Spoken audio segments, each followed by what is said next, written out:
Hello everyone. अपनी पिछली video में हम लोगों ने सोशियो कल्चरल एनवायरनमेंट के बारे में जाना।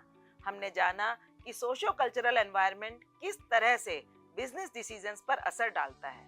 आज की वीडियो में हम लोग बात करेंगे अबाउट द इकोनॉमिक एनवायरनमेंट। हम समझेंगे कि इकोनॉमिक एनवायरनमेंट होता क्या है और ये बिजनेस पर किस तरह से असर डालता है। आइए देखते हैं कि सबसे पहले इकोनॉमिक एनवायरनमेंट होता क्या है। इकोनॉमिक एनवायरनमेंट वो external and uncontrollable conditions, factors and forces हैं जो ओवरऑल पूरी इकोनॉमी के production, distribution and consumption pattern को डिसाइड करता है, उस पर असर डालता है। मींस इसमें होने वाले जो चेंजेस हैं वो पूरी इकोनॉमी में ओवरऑल इम्पैक्ट करते हैं और हमें समझना है कि ये चेंजेस हमारे बिजनेस पर किस तरह से असर डालेंगे। आइए देखते हैं कि कौन कौन से इकोनॉमिक फैक्टर्स हैं जिस पर हमें ध्यान देना जरूरी है। सबसे पहले हम बात करेंगे इकोनॉमिक ग्रोथ की। इकोनॉमिक ग्रोथ मींस जो इकोनॉमी है वो किस तरह की फेज से गुजर रही है। मींस वहां पर प्रॉस्पेरिटी है या वो लोग डाउन ट्रेंड पर जा रहे हैं, हमें ये समझना जरूरी है। साथ में हम देखेंगे कि वहां का जो इन्फ्लेशन रेट है, वहां के जो प्राइस लेवल चेंजेस हैं वो किस तरह से अपवर्ड जा रहे हैं और वो कितनी तेजी से अपवर्ड उनकी मूवमेंट है या किस तरह से वो डाउनवर्ड जा रहे हैं। इसी तरह से मॉनेटरी पॉलिसी यानी कि गवर्नमेंट जो मनी सप्लाई करती है, गवर्नमेंट के जो भी इंटरेस्ट रेट्स हैं वो किस तरह से चेंज हो रहे हैं, गवर्नमेंट किस एक्टिविटी को सपोर्ट कर रही है, हमें ये जानना भी जरूरी है। इसी तरह से फिस्कल पॉलिसी के थ्रू गवर्नमेंट की स्पेंडिंग, गवर्नमेंट के टैक्स रेट्स, इन पर निगाह रखना भी जरूरी है और ये देखना जरूरी है कि वो किस तरीके से हमारी कॉस्ट ऑफ प्रोडक्शन या कंज्यूमर की इनकम पर असर डाल रही हैं। और इसी तरह से अगर कंज्यूमर की वहां पर ओवरऑल इनकम बढ़ रही है या प्राइस ऑफ रिलेटेड गुड्स जैसे कॉम्प्लीमेंट्री गुड्स या सब्सिडी गुड्स, इनके अगर प्राइसेस में कोई चेंज आ रहा है तो वो हमारे प्रोडक्ट को किस तरह से असर डालती है, ये भी हमें देखना होगा। और इसी तरह से फॉरेन एक्सचेंज रेट्स में भी आने वाले चेंजेस हमारे बिजनेस के डिसीजंस पर असर डाल सकते हैं। आइए देखते हैं कि किस तरीके से ये बिजनेस डिसीजंस हमारे ऊपर असर डालते हैं। सबसे पहले हम बात करेंगे इकोनॉमिक ग्रोथ की। Economic growth is the increase in production and consumption over time reflecting optimism across various sectors. कि जब कोई इकोनॉमी ऑप्टिमिस्टिक दौर से गुजर रही हो, मींस ऑप्टिमिस्टिक फेज में हो, तो वहां पर प्रोडक्शन और कंजम्पशन एक्टिविटीज में ग्रोथ होती है और जब इस तरह से ग्रोथ होती है तो ओवरऑल सभी प्रोडक्ट्स की डिमांड में ग्रोथ होती है और ऐसे में हम समझ सकते हैं कि ये फेज हमारे बिजनेस की भी डिमांड बढ़ा सकता है, हमारे बिजनेस की सेल भी बढ़ा सकता है। इसी तरह से अगर हम inflation and price level changes को देखें, inflation means the rate at which the general price level for goods and services rises. Means वहां पर किस तरीके से जनरल प्राइस लेवल चेंज हो रहा है, अगर हम उसको देखें तो उससे भी हमारे बिजनेस पर असर पड़ सकता है। ये जनरल प्राइस लेवल जब भी चेंज होता है तो सभी लोगों की परचेजिंग पावर कम होती है और परचेजिंग पावर कम होने से वहां पर कॉस्ट ऑफ प्रोडक्शन बढ़ सकती है और ऐसे में गवर्नमेंट कुछ डिसीजंस लेकर इस कंडीशन को ओवरकम करने की कोशिश करती है। ये देखिए, जैसे अगर डिमांड हाई है और सप्लाई लो है, यानी वहां पर लोग चीजों की डिमांड तो कर रहे हैं लेकिन ओवरऑल सप्लाई उतनी नहीं है, तो उससे क्या होगा कि वहां पर प्राइस लेवल इंक्रीज होने लग जाएगा और जब प्राइस लेवल इंक्रीज हो जाएगा तो लोगों की परचेजिंग पावर और कम हो जाएगी और परचेजिंग पावर कम होने से हायर वेजेस की डिमांड बढ़ेगी, लोग हाई वेजेस मांगेंगे और इस चीज को ओवरकम करने के लिए गवर्नमेंट मॉनेटरी मेजर्स लेती है। मॉनेटरी मेजर्स लेने का मतलब क्या है कि गवर्नमेंट ऐसे स्टेप्स उठाती है कि लोग डिमांड थोड़ी कम कर दें और डिमांड कम करने के लिए गवर्नमेंट क्या करती है कि बैंक के इंटरेस्ट रेट को बढ़ा देती है। जब इंटरेस्ट रेट बढ़ जाते हैं तो बैंकों की लैंडिंग कैपेसिटी भी कम हो जाती है और साथ में पब्लिक जो है वो लोन्स लेना कम शुरू कर देती है, जिससे ओवरऑल प्रोडक्ट की डिमांड डिक्रीज हो सकती है। तो इस चीज को हमें समझना है कि अगर इन्फ्लेशन रेट्स वहां पर बहुत हाई हैं तो वो हमारे बिजनेस की डिमांड पर किस तरीके से असर डाल सकते हैं और गवर्नमेंट वहां पर क्या स्टेप्स उसके लिए ले रही है। इसी तरह से अगर हम बजटरी पॉलिसीज को समझें, मींस कि गवर्नमेंट वहां पर किस तरह से पैसा खर्च कर रही है, गवर्नमेंट वहां पर किस तरीके से टैक्सेस को बढ़ा रही है या घटा रही है, तो वो भी हमारे बिजनेस के डिसीजंस पर, वहां के कंजम्पशन पर, वहां की प्रोडक्शन एक्टिविटीज पर असर डालती है।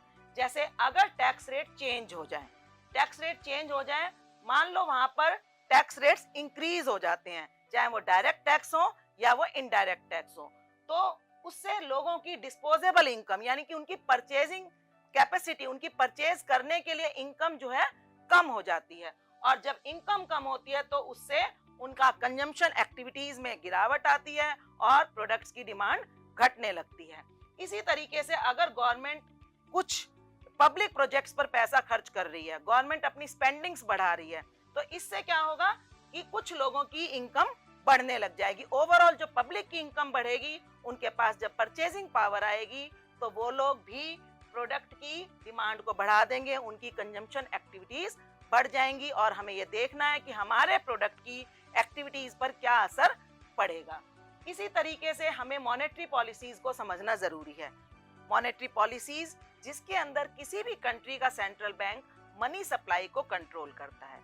Money supply means the availability of loans to the general public. इसके लिए बैंक ज्यादातर बैंक रेट्स को means the rates at which the other banks are taking loans from the central bank, और जो अदर रेशियोज हैं यानी banks की other जैसे CRR है, LRR है, उन सब रेशियोज को वो चेंज करता है। अगर ये रेशियोज इंक्रीज कर दी जाती हैं तो इंक्रीज करने का मतलब क्या है कि इंटरेस्ट रेट इंक्रीज हो जाएंगे, क्योंकि जब उनको लोन्स महंगे मिलेंगे तो जो पब्लिक के लिए अवेलेबल लोन्स हैं वो भी कॉस्टलियर हो जाएंगे, और जब ये लोन्स कॉस्टलियर हो जाएंगे तो बिजनेस की सेल्स पर असर डालेंगे। तो इसलिए हमें इसको भी समझना जरूरी है कि इंटरेस्ट रेट किस तरीके से घट रहे हैं या बढ़ रहे हैं और उसका हमारी ओवरऑल सेल्स पर क्या असर पड़ सकता है।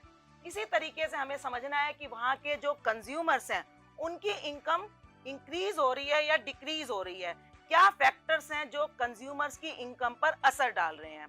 अगर हमारा प्रोडक्ट एक लग्जीरियस प्रोडक्ट है, उस इकोनॉमी में हमारा प्रोडक्ट एक लग्जीरियस गुड्स की कैटेगरी में आता है, तो उसके इनकम की इंक्रीज होने के कारण उसकी जो डिमांड है वो बढ़ जाती है। हमें देखना पड़ेगा, अगर हम लग्जीरियस कैटेगरी में हैं तो हम अपने प्रोडक्ट के लिए एक फेवरेबल कंडीशंस एक्सपेक्ट कर सकते हैं।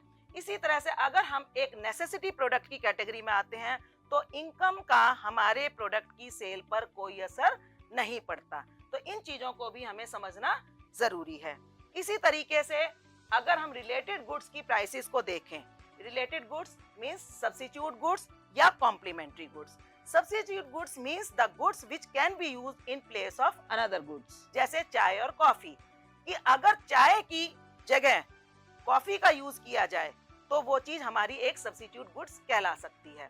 अगर सब्स्टिट्यूट गुड्स के प्राइसेस में चेंज आता है, जैसे उसके प्राइस डिक्रीज कर दिए जाएं, तो उससे उस प्रोडक्ट की जो डिमांड है वो इंक्रीज हो जाएगी और हमारे प्रोडक्ट की डिमांड उसकी जगह डिक्रीज हो सकती है। तो इट मींस कि हमें जो अपने कॉम्पिटिटर प्रोडक्ट्स हैं, अपने जो सब्स्टिट्यूट प्रोडक्ट्स हैं, उनकी प्राइसेस पर भी हमें निगाह रखनी जरूरी है।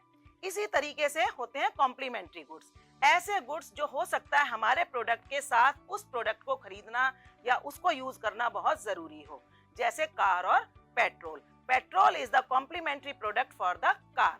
अब पेट्रोल की प्राइसेस में अगर कोई चेंज आ जाए तो वो कार की डिमांड को असर डाल सकता है।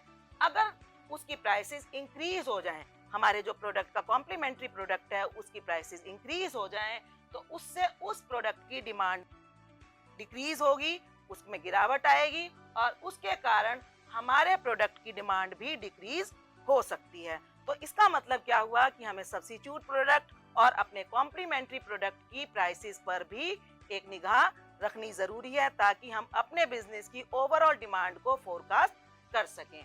इसी तरह से फॉरेन एक्सचेंज रेट्स का भी हमारे बिजनेस की कॉस्ट ऑफ प्रोडक्शन पर असर पड़ सकता है। हम लोग अगर कोई रॉ मटेरियल इंपोर्ट कर रहे हैं, कोई मशीनरी इंपोर्ट कर रहे हैं, तो उससे हमारे जो कॉस्ट ऑफ प्रोडक्शन है वो इंक्रीज या डिक्रीज हो सकती है अगर फॉरेन करेंसी का एक्सचेंज रेट चेंज हो जाए। अगर फॉरेन करेंसी का एक्सचेंज रेट डिक्रीज हो जाए तो इसका मतलब क्या है कि हमारी जो करेंसी है उसकी वैल्यू इंक्रीज हो गई। इसका मतलब क्या है कि हमारी करेंसी उस कंट्री के प्रोडक्ट्स को ज्यादा मात्रा में खरीद सकती है, हमारे इंपोर्ट्स चीपर हो जाते हैं और इससे हमारी जो कॉस्ट ऑफ प्रोडक्शन है वो कम हो सकती है।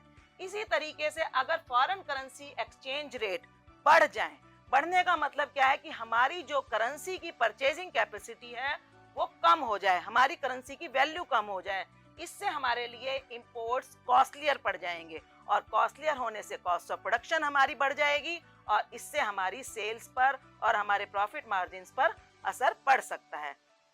आज की टास्क भी इसी चीज से रिलेटेड है। आपने देखा कि इकोनॉमिक डिसीजंस या इकोनॉमिक चेंजेस किसी भी कंज्यूमर या प्रोड्यूसर्स के डिसीजंस को चेंज करता है।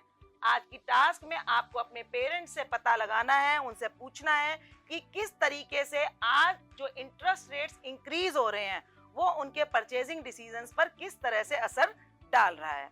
उम्मीद करती हूँ कि आज की वीडियो से आपको इकोनॉमिक एनवायरनमेंट के बारे में काफी कुछ पता लगा होगा और इसी तरह की वीडियोस के साथ मैं आपसे मिलती रहूंगी। तब तक के लिए हैप्पी लर्निंग।